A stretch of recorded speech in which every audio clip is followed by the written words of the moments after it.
Hi and welcome. Today we are going to be talking about Chemistry Paper 2 from Perak. This is a 2023 trial paper and it is set 1. Alright, we're going to look at part A for this video. So state the meaning of nuclear number.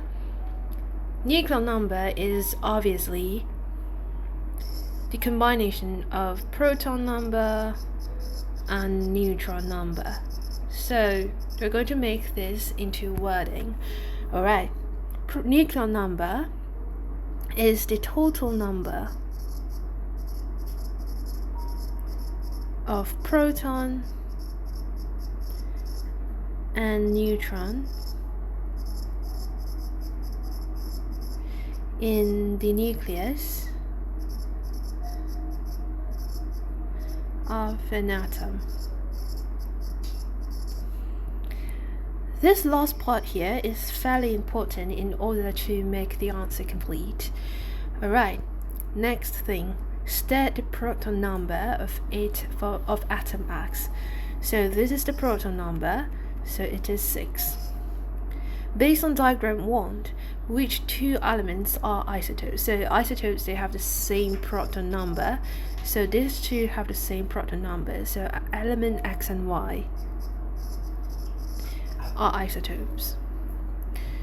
Explain why the isotope mentioned in B1 have the same chemical properties. So chemical properties is decided by electrons, so we're going to say valence electrons to be specific. So they have the same number of valence electrons. Alright, one use of the isotope mentioned in B1. So 6 is carbon. So carbon, for example, carbon 14 is used to determine the age of fossils. Okay, next question. So this is a medal, and when we look at the medal, something neat to pop out in our mind is medal is made out of bronze, and bronze is usually made out of copper and zinc, where copper is the main element and the zinc is the strengthening substance, or rather just the add-on substances. Alright, what is the meaning of alloy actually? So to be specific, alloy is the mixture of two or more materials or elements. Element is better, where the main element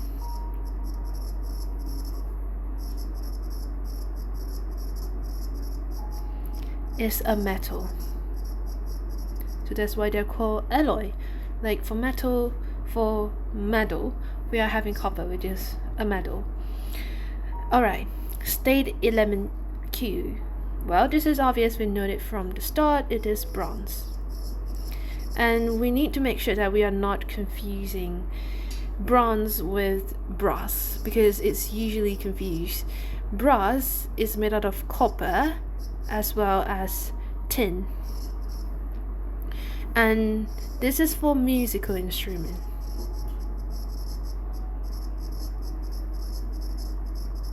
While bronze is usually for either monument, trophy, or medal. Alright, laboratory apparatus. We know that it is borosilicate glass. Alright, type of glass is borosilicate glass.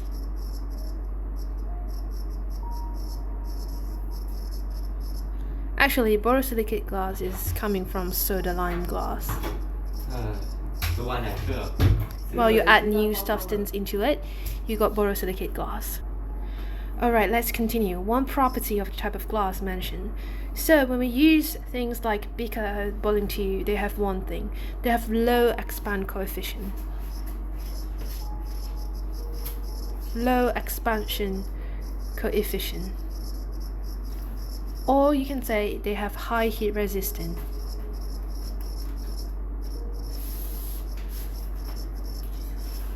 Alright, next, a porcelain vase.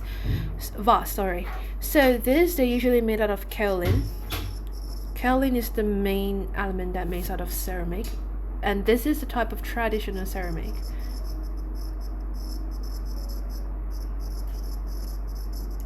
For advanced ceramic,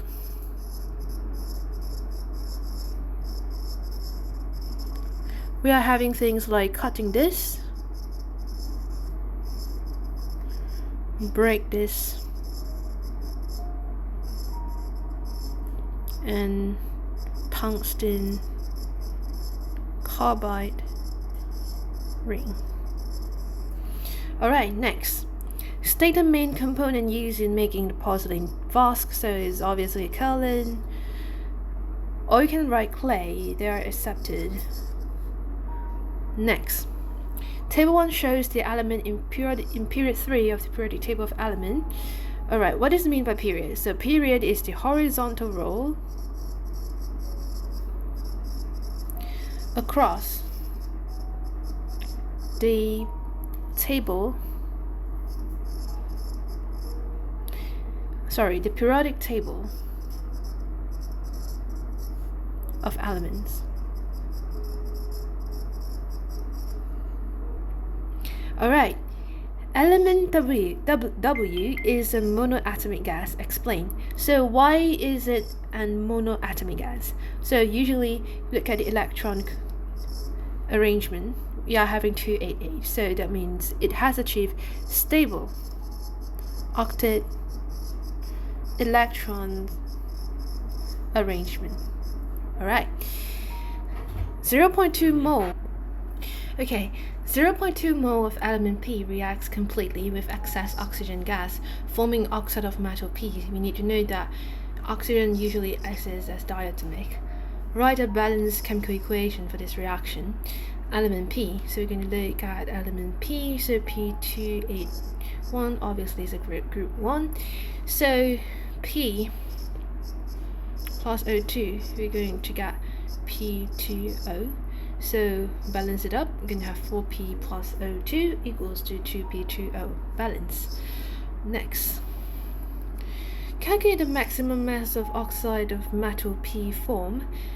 So we can look back at this chemical equation. We are saying that 0.2 mole of element P. So it is 4P to the ratio of 2P2O.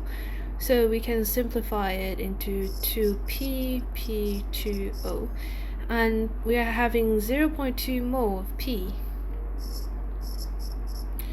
and we are having 0.1 mole of P2O. Alright, so we have 0.1 mole of P2O, so it's easier for us to find the maximum mass. Right, so how we are going to find it? Alright, so first thing we have to find the molar mass of P2O. So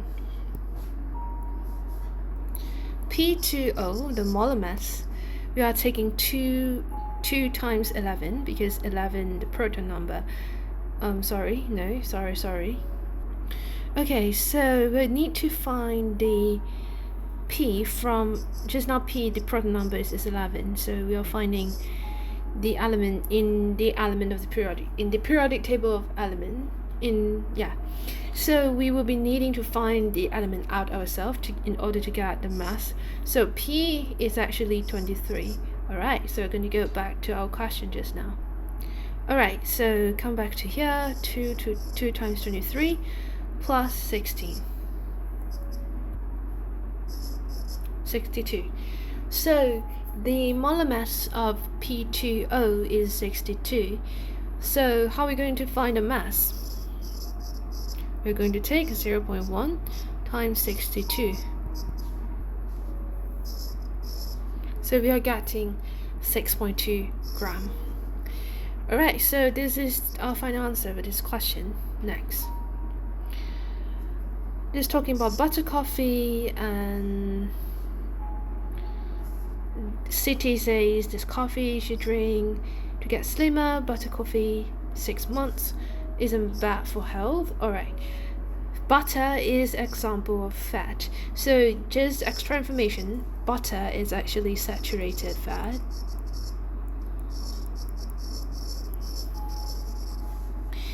Homologous series of fat. Alright, this is important. We need to know that all fats are actually ester. They are actually fat ester because they are having this carboxylate group. Alright, compare the contents of saturated fatty acid and unsaturated fatty acid in fat and oil.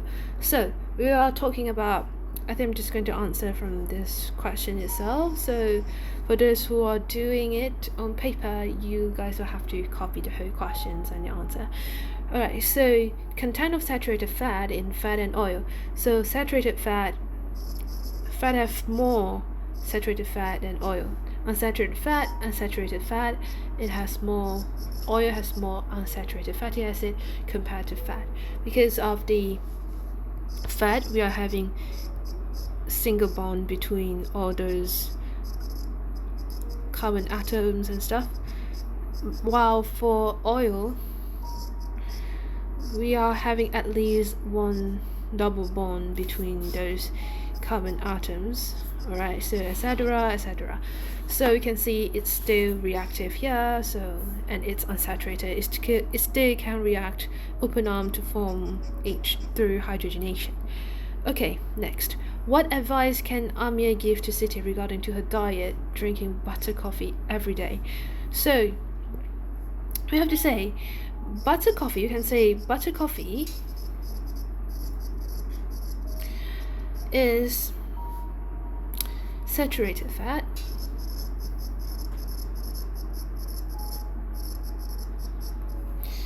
and it contains a lot of low density lipoprotein.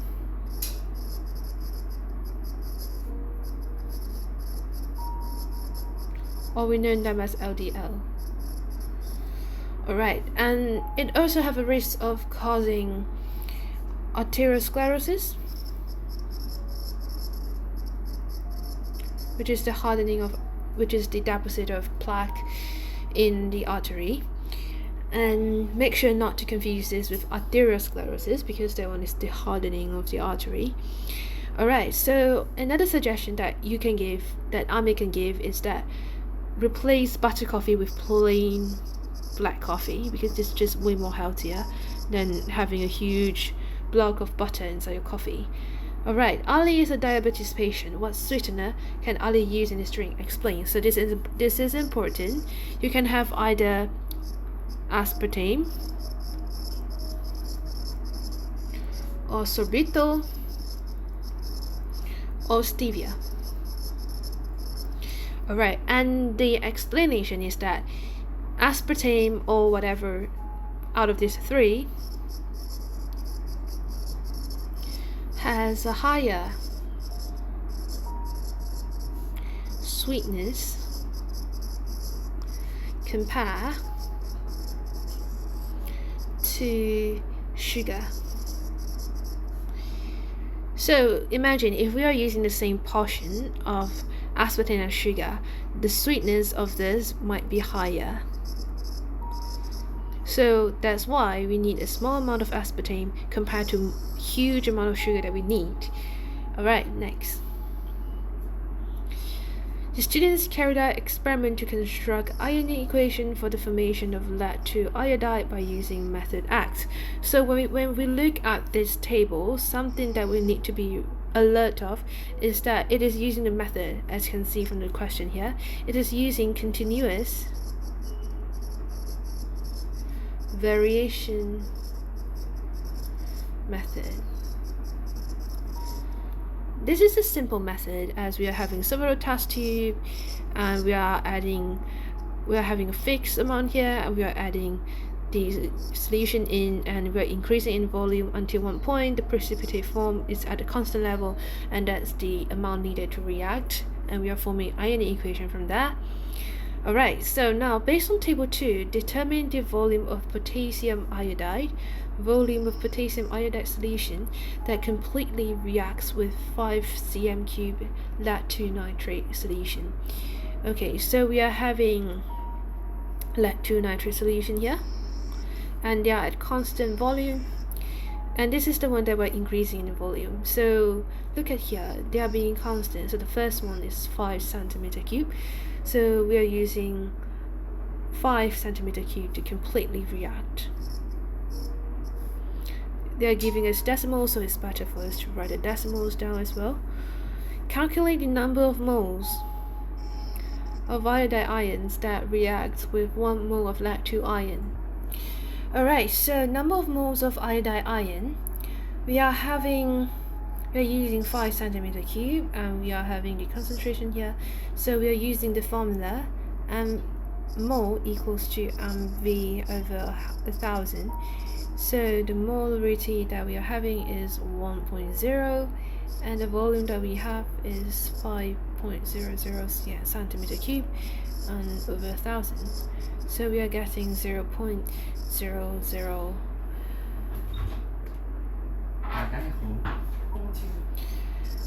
0.005 mole. So this is the number of moles of iodide ions that react with 1 mole of lead 2 ion. Alright, sorry about that just now. So this is not the actual mole that react with 1 mole of lead 2 ion. So what we need to do here right now is that we need to calculate the volume needed for the molarity, the mole that is needed for the lead 2 nitrate solution. So we are using 5 centimeter cube and 0.5 mole dm cube per dm cube. So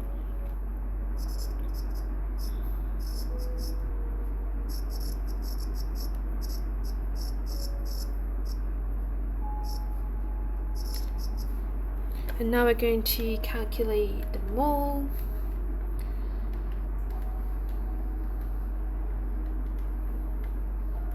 Alright, so we are getting 0.0025, and what we're going to do right now, this is the lead and this is the iodide, so 0.0025, 0.005, and if we divide each by 0.0025, we will get 1 to 2. So 1 mole of lead 2 ions will be needing 2 mole of iodide ion to react with it.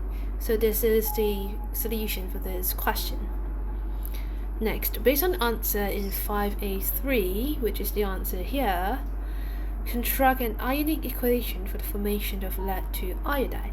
So what we're going to form here is that we're going to use this 1 Pb2 plus to 2 iodide. So we're going to use this to construct the ionic equation. So Pb2 plus 2 I minus -1 equals to Pbi2. Alright, so extra information here regarding to the salt here. There are several characteristics of the salt where it is yellow in color. This salt is yellow in color and it will dissolve in hot water, and when it's cold it will form yellow precipitate as well. Alright, there's a little extra information about this, and we're going to move on to this question. Alright, we have 1 salt. We heat it. The color of the residue is yellow when it is hot and white when it is cold. So when we look at here, we know that it could possibly be zinc oxide. And next, a brown color gas is released and turns moist blue liminal paper to red. So we know that this salt contains NO3 because only NO3 salt, nitrate salts heated, it will form NO2, O2, and a metal oxide. Alright, and next, the gas that ignites. One more thing. We are sure that the salt does not contain potassium or sodium, because for potassium the salt for potassium and sodium, we are going to have NO2. We're just only going to get the metal oxide plus NO2. Alright, so yeah, we're just going to delete this a little while. Okay, next. The gas that ignites the glowing wooden splinter is produced. Gas ignites the glowing wooden splinter, so we know that this is O2. Alright, write the formula of the cation and anion in salt Y. Before we do that, we're going to identify it, so we are sure that it is ZnO3. We can try. When we heat it, we're going to get ZnO plus NO2 plus O2. Alright, with the balancing that needs to be done, we're going to balance that later. Alright, so next, the cation we have here is Zn2 plus ion, and the anion is NO3 minus ion. Number 6. When students say what's meant by 0.5% of oxalic acid that is used for medical purpose, so the teacher says 0.5% of oxalic acid is oxalic acid concentration of 0.2 mole per dm cube. So the first question that we have here, what is the term given to the solution which its concentration is precisely known? We regard this type of solution as standard solution.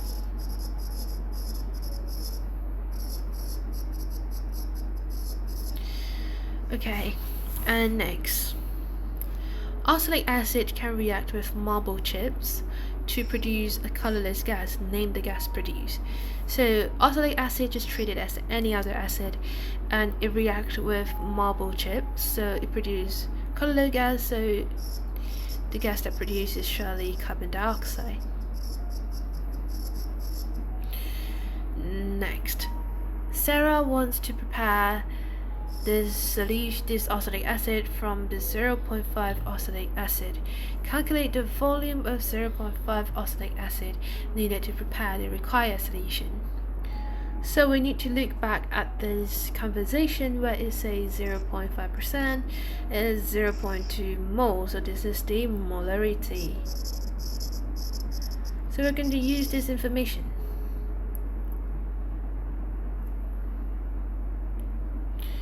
So M1V1 equals to M2V2.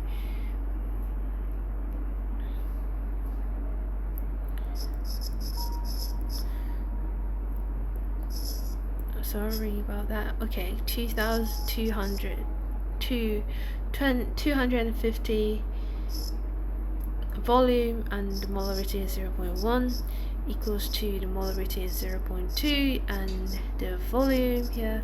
So we are going to get the volume by performing normal mathematics calculation here. So 0.1 times 250 divided by 2.0, we are getting 125. So we are needing 125 centimeter cube of oxalic acid. Okay, next question. A jellyfish, the stinging tentacles are alkaline. This is the keyword, alkaline. Roger's leg is stung by a jellyfish. Suggests one substance that can be applied to the skin to relieve the pain without causing further injury. Gives a reason for your suggestion. So we could add acidic substance so that we could neutralize them. Something that we can find in the daily lives would probably be vinegar. So the reasons is fairly simple, just that it says vinegar that is acidic can neutralize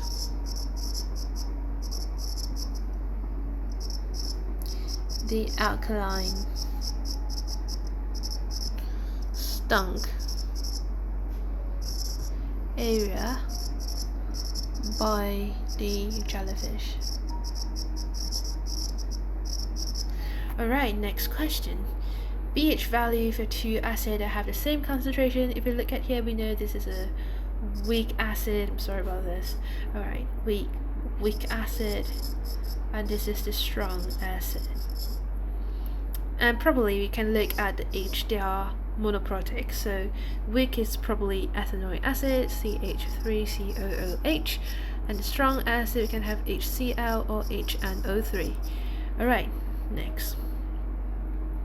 Explain the difference in pH of the acid. So there are several aspects that we could consider. So the first thing is talk about, I'm going to do this in point form. Alright.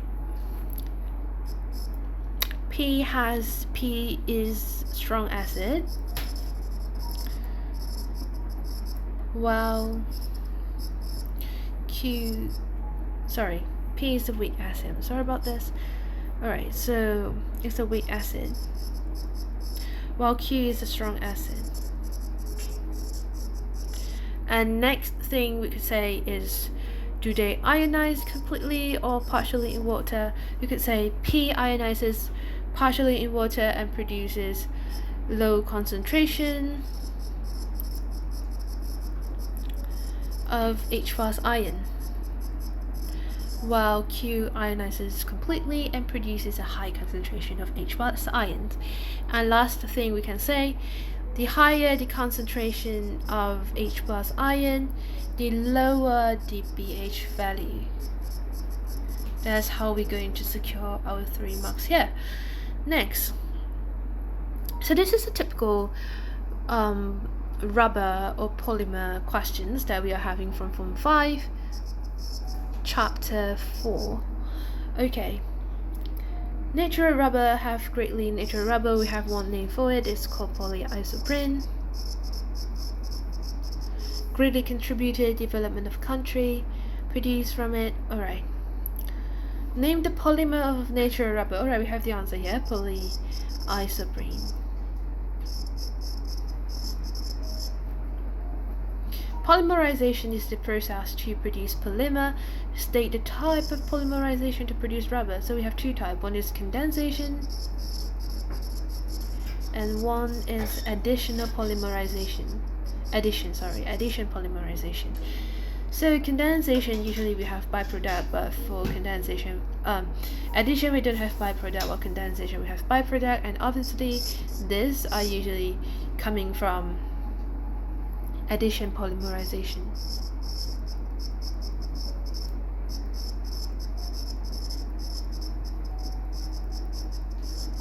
Next thing, natural rubber is very soft and not resistant to heat. How can you enhance the property of natural rubber to produce the goods in diagram 9 that have better quality and durability? Alright, so we are using vulcanization.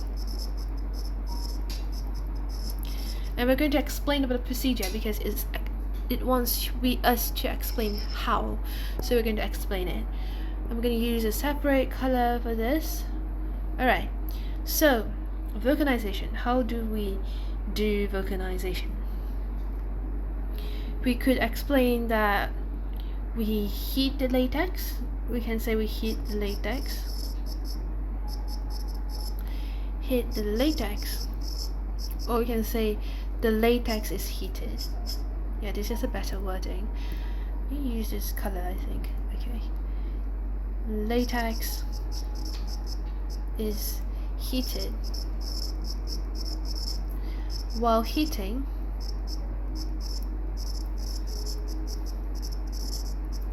sulfur powder is added into the latex. And we could also say about sulfur crystalline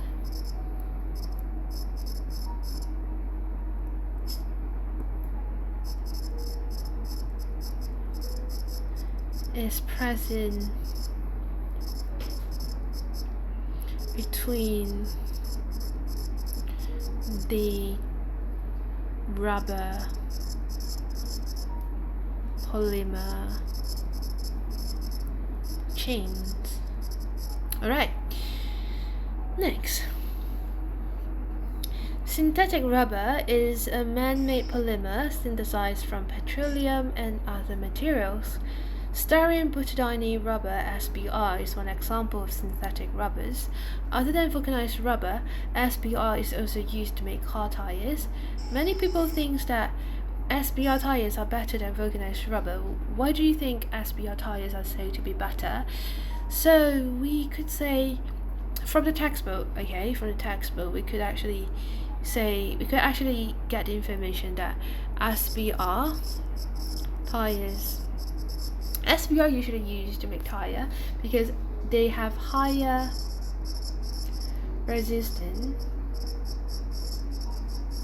towards abrasion,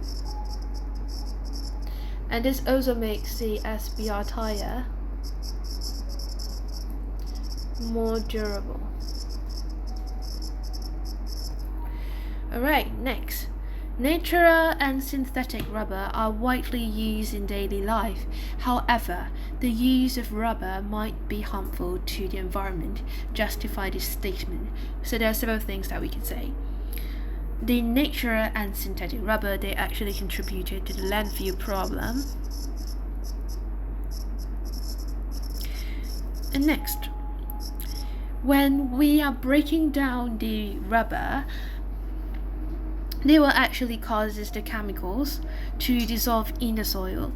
And when the chemicals dissolve in the soil during raining season, the water flow from the soil into the nearby water source will actually pollute the nearby water sources and causes the death of aquatic animals and aquatic plants. So it do have adverse effects on the environment. So how do we say that?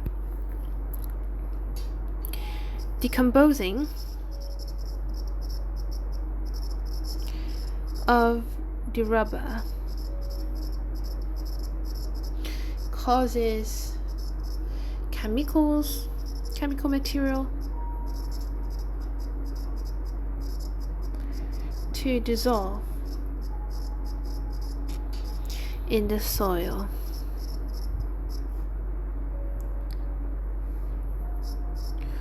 Water that flows from the soil into nearby water sources will pollute the water and harm the aquatic animals. So these are just sample answers. Any answers that are reasonable could be accepted.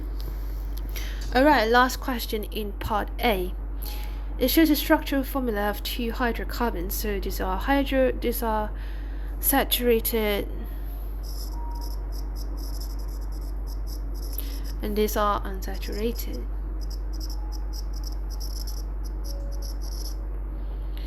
State the meaning of isomer. Isomer is molecule that has the same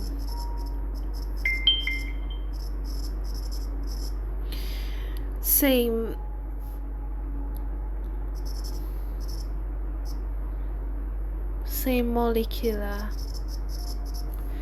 formula but different structural formula.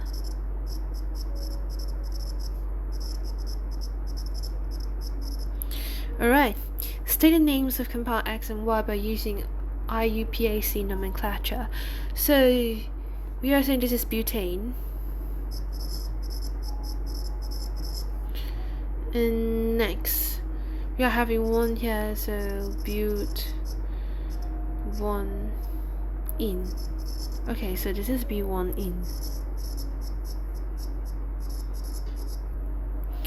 Draw the structural formula of another isomer of compound X. So there are a few ways that we can draw this. We could shorten the chain here, or we could move this functional group here and there. So easier one, I'm going to move this to the center. So oops, I'm sorry, it's compound X, not compound Y. So we need to find compound X. So the only way for us to do this is to shorten, move this to the center here. So what we're going to do here is that we're going to write C, C, C, and combines with 1 here, and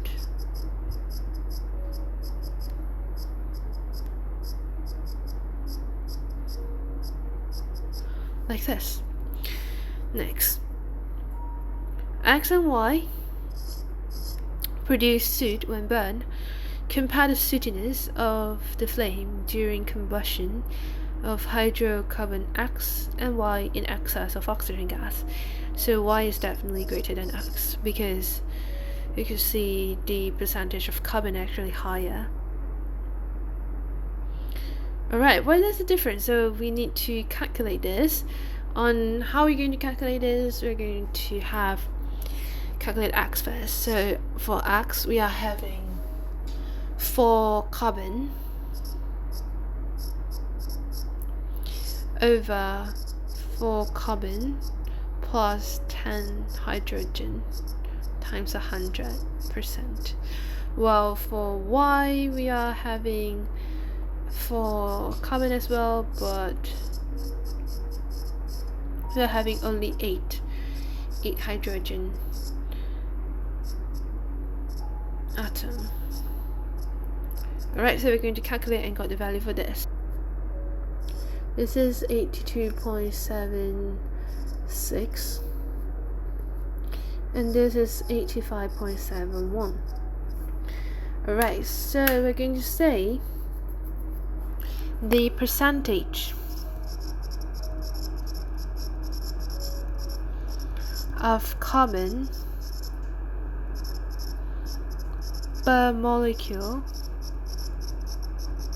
of Y is higher than X. Alright, and one more here. So this is esterification, chemical equation for the esterification reaction between Q and R. So I'm going to write R here. So the R that we're having is this part. This is the R that we are having. So it is ethanol. It is ethanoic acid.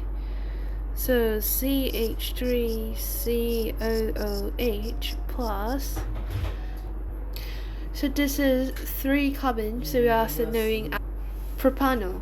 So the chemical formula for propanol is C3H7OH. Alright, so we're going to form, on how we're going to form this, we're going to remove OH from here and remove H from here. So what we're going to go is we're going to write the carboxylic acid first. So CH3CO and move the O in front, O, C3H7, and most important thing, remember to add water. Justify the use of acid in candy and give one reason. You could be on the agreement side or the disagreement side. So if we're talking about agree, why do we agree? Because it can make the candy taste better. Or we could even write there are several seasonal flavorings where it depends on the weather, or some of them are fairly expensive. It's kind of cost saving when we are using acid instead of the real ingredient. Or when we say disagree, why do we disagree? There are several reasons. We can say it might cause cancer, or we can say allergy among some students, because some some children, they are having some allergy to its certain specific aster. So there's a few answers that we could write here, and that marks the end of section A, and I hope that this video does help, and thank you very much.